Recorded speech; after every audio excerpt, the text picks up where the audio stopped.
You don't grow when things are good. You grow when you inflict pain, or there's a challenge, or there's frustration. You've done a lot of different things, and then I'm curious, maybe just a little bit about your background first, and then I want to talk about kind of the long-term vision too. So go for it, however you want to take it. I grew up in a really challenging environment, in and out of jail in my teenage years. Ended up in rehab at 17.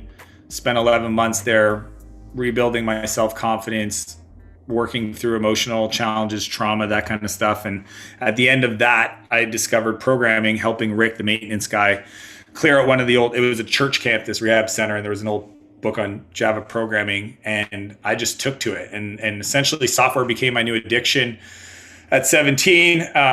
Entrepreneurship had always been a passion of mine. I just wasn't doing anything legal prior to that.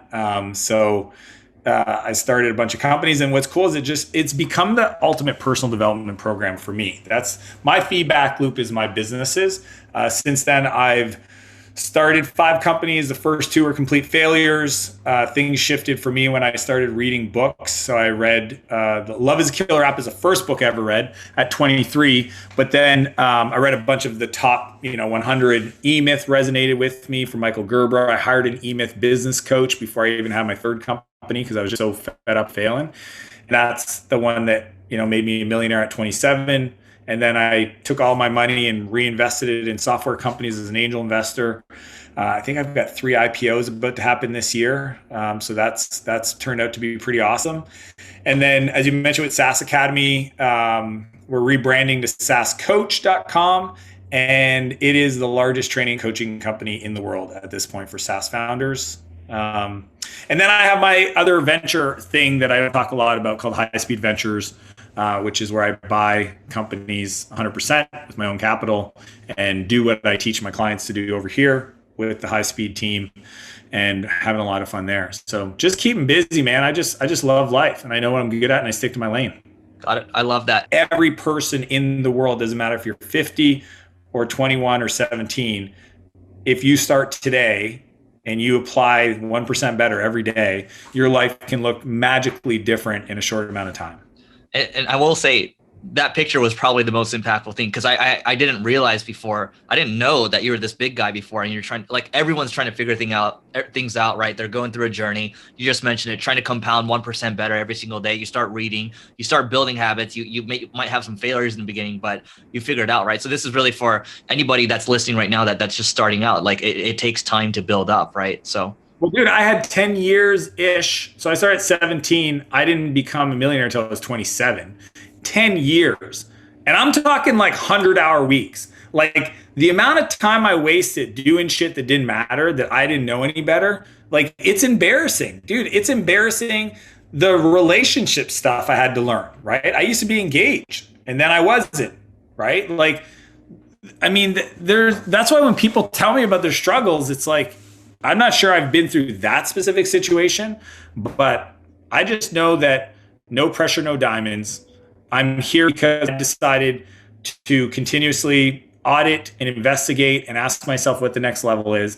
I've designed my life so that I can play the game and never have to stop playing. And I know there's always another level, and it doesn't matter where you're at. There is always another level for you.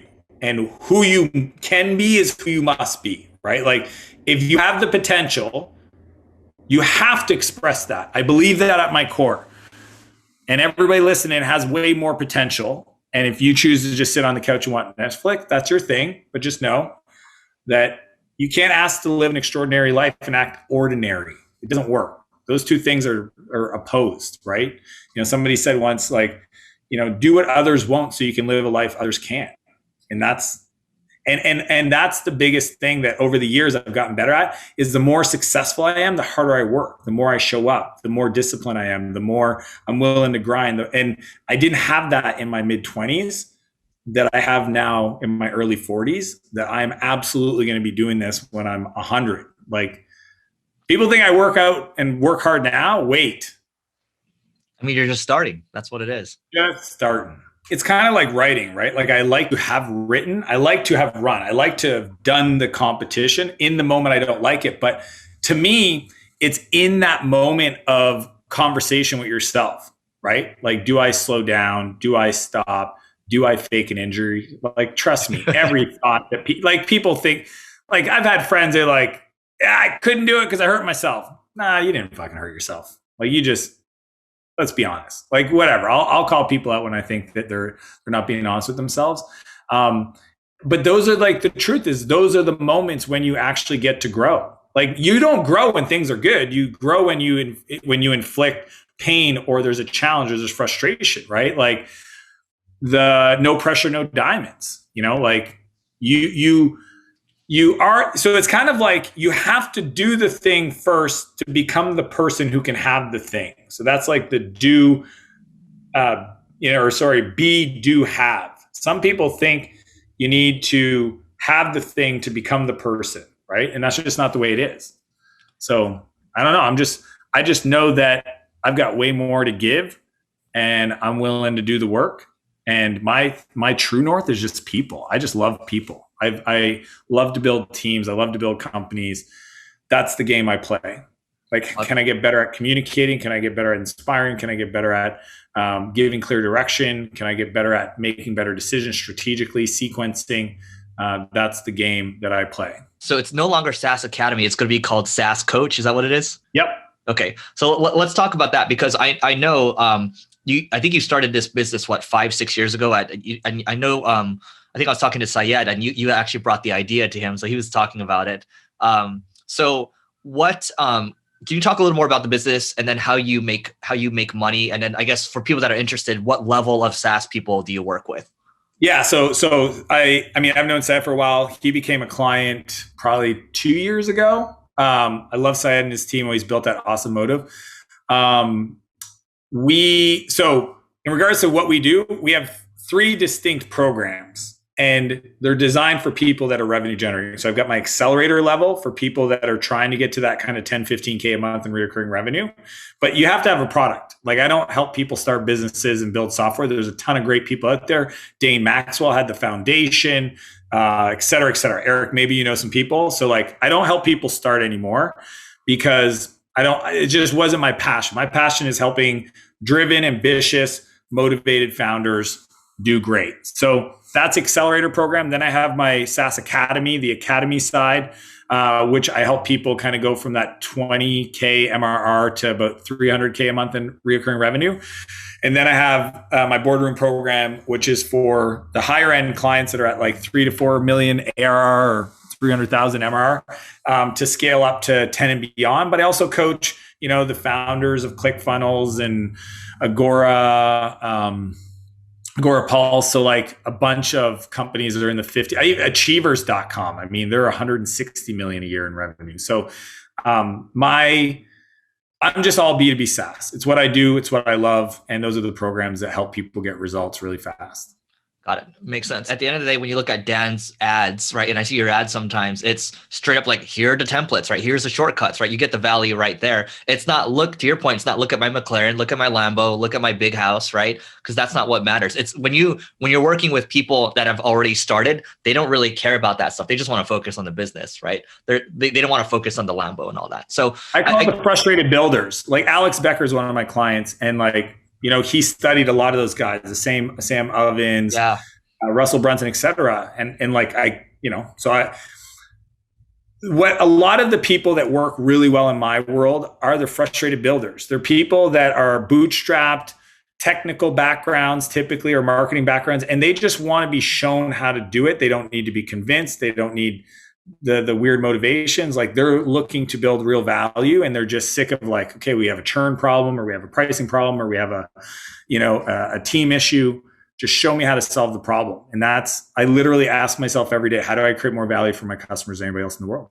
I love that. And by the way, I do want to just let everyone know too, the number I was referring to earlier, that the 35 to 50% churn, that's monthly, right? Dan was talking about an annual churn, right? Which means way lower, obviously. 2% per month. 2%-ish, right? Yeah. So I guess, and a lot of that is because they exit their company. So just so that people understand, like, we had 24 private equity exits amongst our client base in the last 12 months. Can you speak to maybe your biggest success story? Like, this company went from 0 to 100 million ARR. Like, a client of mine? Yeah. I mean, the bigger numbers are harder to achieve at scale, right? So they call them triple doubles. So I would say my favorite more recently that I'm intimate with, because again, I'm not coaching. I have my coaches that coach. So I'm not aware, even though we share customer wins, et cetera. My favorite is Joe from a company called Gorilla. Joe was probably 30K in MRR when she worked. She joined about 14 months ago, and I think she just reported 140K in MRR. But the thing that I'm most proud of Joe is that she also bought back her time, and she's only, because this is a big principle, right? I believe that you have a calendar and you have things in your calendar that either give you energy or take energy from you. And some things are tactical, some are strategic.